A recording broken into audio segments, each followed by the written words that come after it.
J'ai une question pour vous. Vous souhaitez introduire un recours en dommages-intérêts, mais vous ne savez pas quel montant peut vous être accordé. Vous ne savez pas quels sont les critères d'octroi des dommages et intérêts. C'est à ces questions que je me propose de répondre dans cette vidéo que je vous recommande de regarder jusqu'au bout. Allez, c'est parti! Bonjour à tous, maître Julien Bérard du cabinet Bérard Avocat. Alors aujourd'hui, pour cette 18e vidéo, nous allons traiter de l'octroi de dommages et intérêts dans le cadre d'un recours en responsabilité. Alors de quoi s'agit-il? Ici, c'est l'article 1607 du Code civil du Québec qui en dispose. Le créancier a droit à des dommages et intérêts en réparation du préjudice que lui cause la faute du débiteur, donc le défaut du débiteur, que ce préjudice soit matériel, corporel ou moral, et qui en est une suite directe et immédiate. Donc, pour résumer, voici le principe. Seul le préjudice qui est une suite directe et immédiate de la faute du débiteur peut donner lieu à des dommages et intérêts. Je vous donne un exemple. Vous marchez dans un magasin et vous glissez sur une flaque de détergent, d'huile, peu importe, et vous vous brisez la rotule. Ici, les dommages et intérêts que vous allez pouvoir obtenir doivent être un lien direct et immédiat avec la faute du magasin. Ici, la faute du magasin est le défaut d'entretien. Donc, vous allez pouvoir réclamer comme dommage et intérêt les frais de votre opération pour le genou, les frais de physiothérapeute, les frais d'ambulance, les frais de médicaments, tout ce qui est lié à votre rotule cassée en raison de la faute du magasin. Maintenant, si un mois plus tard, vous allez faire du vélo avec vos amis et que vous chutez à nouveau, à ce moment-là, le préjudice que vous avez subi, à savoir une blessure au genou à nouveau, ne pourra pas être pris en compte et vous ne pourrez pas obtenir de dommages et intérêts de la part du magasin. Pourquoi? Car à ce moment-là, votre préjudice sera une suite directe et immédiate, non de la faute du magasin, mais de votre propre comportement, de votre propre faute. Ça, c'est le premier principe.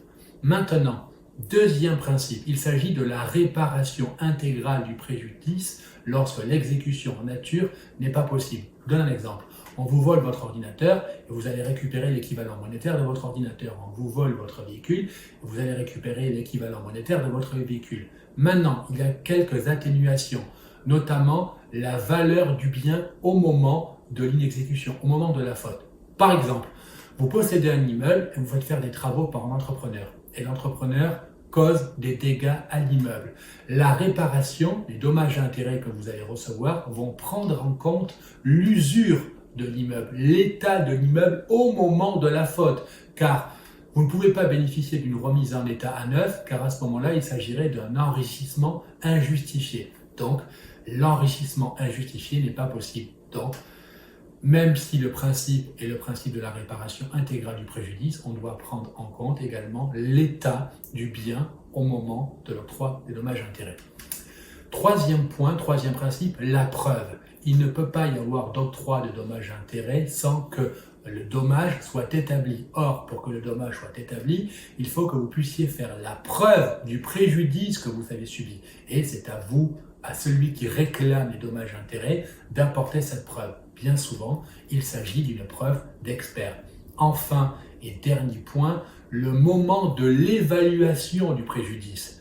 Donc, en matière contractuelle, pour les biens, à ce moment-là, donc en matière de préjudice matériel, l'évaluation se fait au moment de la faute. On prend la valeur du bien au moment de l'inexécution contractuelle, au moment de la faute. Par exemple, le bâtiment, c'est au moment des dégâts, on prendra la valeur de l'immeuble à ce moment-là, car il faut bien comprendre qu'en matière de recours en responsabilité, il y a toujours un délai entre le moment de la faute, le moment du préjudice, et le moment à laquelle intervient le procès, voire le moment auquel vous allez obtenir le jugement. Et donc pendant tout ce laps de temps, qui parfois se compte en années, il faut bien trouver le moment de l'évaluation du préjudice. Donc pour le préjudice matériel, c'est au moment de la faute.